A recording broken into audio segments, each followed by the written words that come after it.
Bienvenidos nuevamente a su canal Estudiando el Verbo.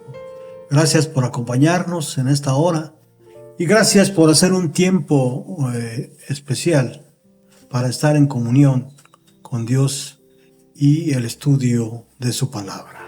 Sean todos ustedes bienvenidos a este tema que he denominado, más que un tema, es una reflexión, ¿verdad? El zarandeo ya comenzó. Crisis venidera. Y antes de abrir la palabra de Dios, como siempre quiero invitarles para que vayamos en oración al Padre Eterno. Bendito sea nuestro Padre que estás en los cielos, te alabamos y glorificamos en esta hora. Y te agradecemos, oh Padre, por este privilegio que nos das a mí y a todos los que nos escuchan y nos han de escuchar, de abrir tu palabra, de conocer, oh Señor, cuál es tu bendita voluntad, oh Señor. Te pedimos humildemente que tu Espíritu nos guíe en esta hora y que tu palabra sea lámpara a nuestros pies y lumbrera a nuestro camino. Gracias, oh Padre, perdona nuestros pecados, límpianos y purifícanos, Señor, para que seamos un perfume agradable para ti, Señor. Todo esto te lo suplicamos, te lo rogamos humildemente en los méritos de Cristo Jesús. Amén, amén. El zarandeo ya comenzó. Crisis venidera. Los tiempos en que vivimos son de gran trascendencia, no solamente para nuestra vida social, política e espiritual. Pocos son los hombres y mujeres, sacerdotes y guías espirituales que prediquen la gran crisis que vivimos en nuestros tiempos. Hemos de considerar en este año, o hemos de considerar que desde el año 2020 estamos inmersos en una crisis por la pandemia mundial, por el establecimiento de un nuevo orden mundial, y según la ONU, las actividades humanas han sido el principal motor del cambio climático debido al consumo de combustibles fósiles como el carbón, el petróleo y el gas. ¿Qué está pasando? Antes de contestar esta pregunta, quiero invitarles para que tomen sus Biblias y vayamos a la palabra de Dios, a la palabra profética más segura, de acuerdo a lo que dice el apóstol Pablo, ahí en 2 de Pedro 1, 19 y 20. Pero quiero comenzar con una cita que nos da a usted y a mí y al mundo una gran esperanza, ¿verdad? Vamos al Evangelio de San Mateo, capítulo 24, versículo 37. Mas como en los días de Noé, así será la venida del Hijo del Hombre. Sin duda para muchos y para su servidor son buenas noticias. Mas como en los días de Noé, así será la venida del Hijo del Hombre. ¿Qué significa esto?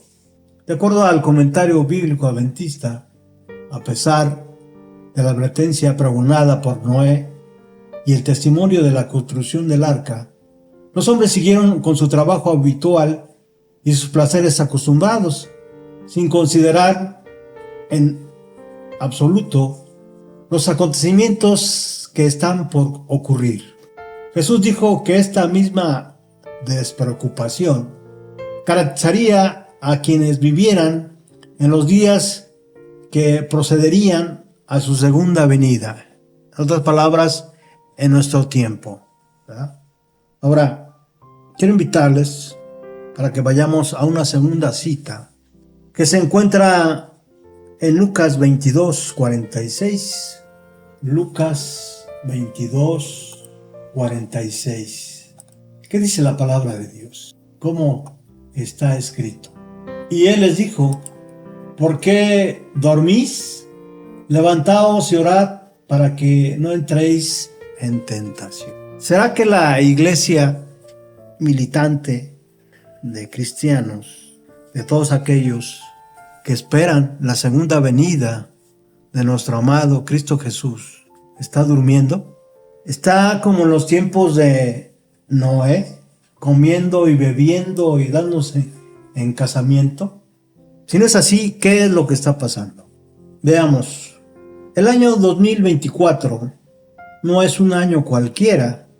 Más de 4,000 millones de seres en la tierra tendrán elecciones en este año, cosa nunca visto en la historia. Y esto será primordial y central. Todo va a ser central. Esto puede verse, sin duda, si miramos con nuestros vecinos en los Estados Unidos de América, en el sentido de que, según expertos, las elecciones serán perjudiciales para todos. ¿Quiénes ahora están armando un rompecabezas? Esa es una gran pregunta que también debería de hacernos reflexionar, ¿verdad? ¿Por qué? Porque existen rompecabezas muchas veces que puedes armar fácilmente de 200 o 400 piezas, ¿verdad? Pero cuando el rompecabezas es de 1,000 o 2,000 o mucho más piezas, la cosa se complica. ¿Cómo así? Hay gente que no entiende a la Biblia, pues es como un rompecabezas. Cada verso es como una pieza diferente.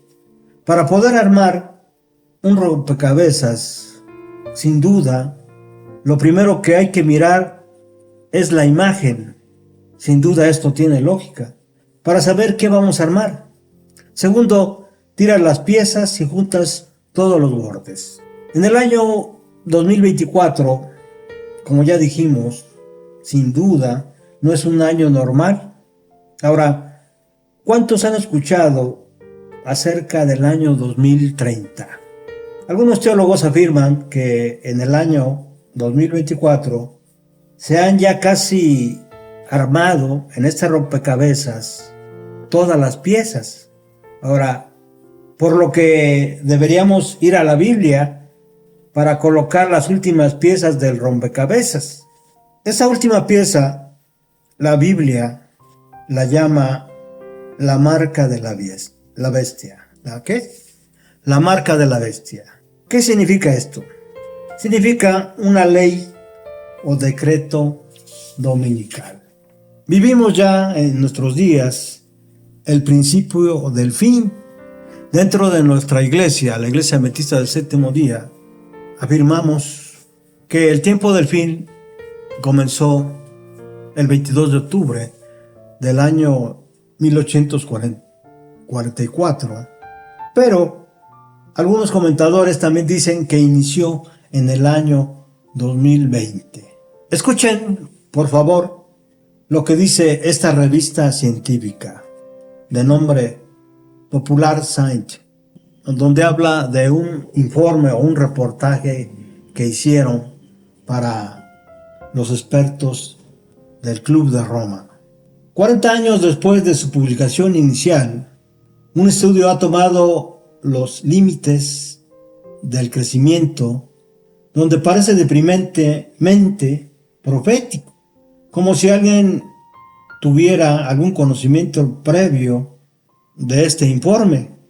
Y ese informe data del año 1972 y encontró que si la civilización continuaba por este rumbo que todos conocemos, por este camino hacia el crecimiento ¿de qué? Del consumo, la economía global colapsaría en el año 2030. Se produciría pérdidas de población y en general las cosas empezarían a desmoronarse. ¿Cómo se mide esto? Se mide por las grandes cantidades que consumimos de recursos naturales. Ahora, ¿qué consecuencias habrá?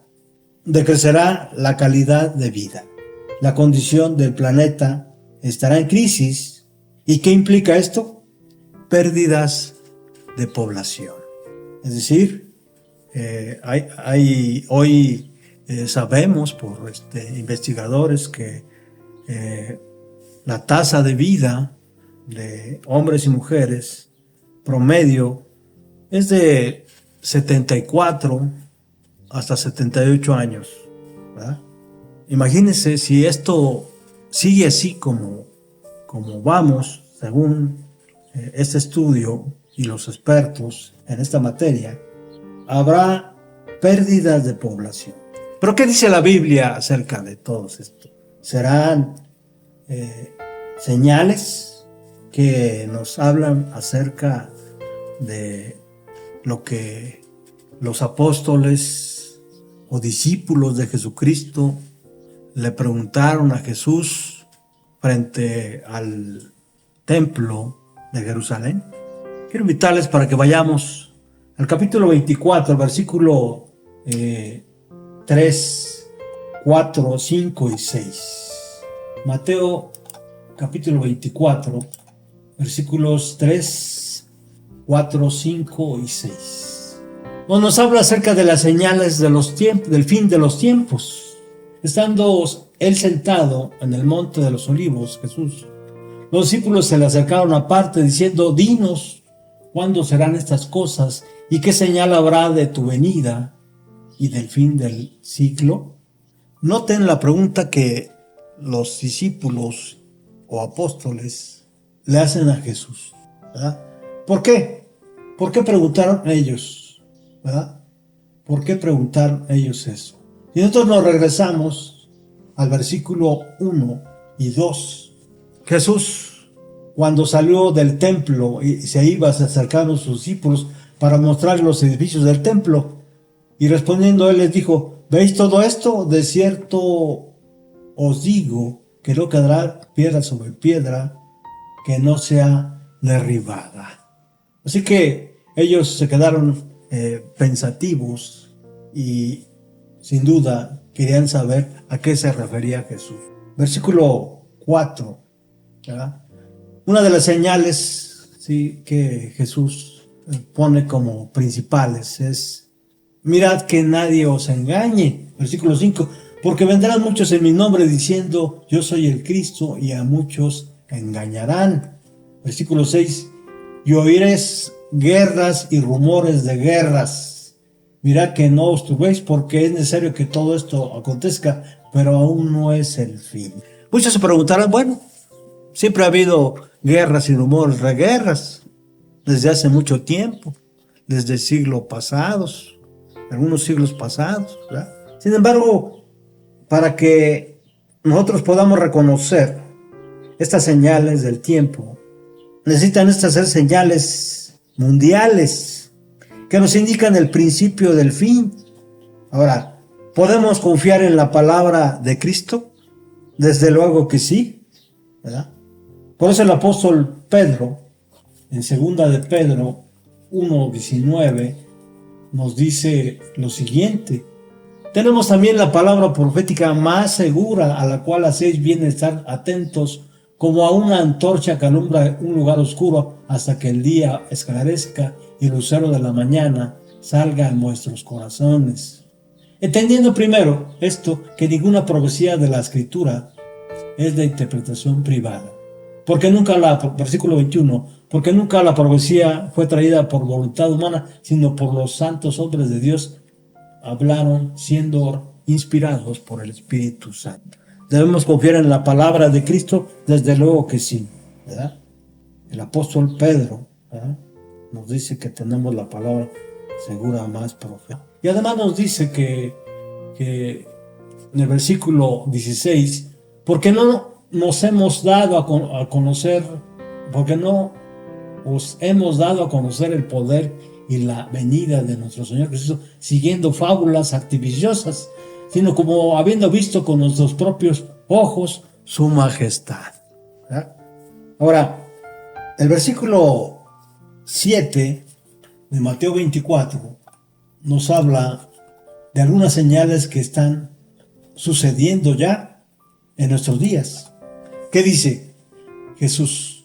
Porque se levantará nación contra nación y reino contra reino, y habrá pestes y hambres, terremotos en diferentes lugares.